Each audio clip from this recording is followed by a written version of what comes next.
घघरिया तोहरा पतली कमरिया में करत पागल गोरी ललकी घघरिया तोहरा पतली कमरिया में कमरिया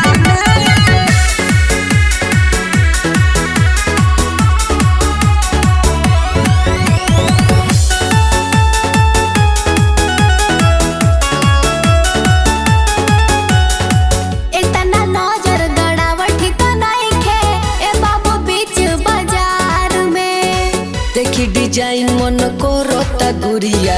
ढोली तोहे अखबार में अरे मन पगला जाता हो इतना नजर गड़ावट ठिको नइखे ए बाबू बीच बाजार में देखी डिजाइन मन को रोता गुड़िया ढोली तोहे अखबार में काहे सटला तू हमारा पजरिया में काहे कोनो दिक्कत बा का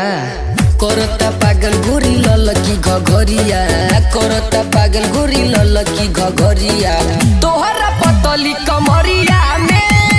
करता पागल गोरी ललकी घघरिया तोहरा पतली कमरिया में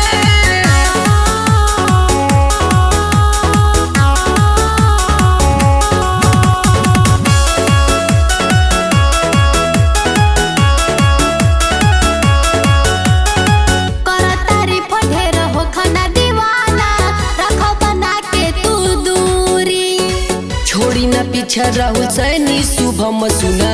सब गाजीपुरी अरे जवन सोचे तारा ना होई करतारी पढ़े रहो खाना दीवाना रखो बना के तू दूरी छोड़ी ना पीछा महेश मुकेश सुना सब गाजीपुरी जरे जाई बजवानी के लहरिया में अरे मान जा करता पागल गोरी ललकी घघरिया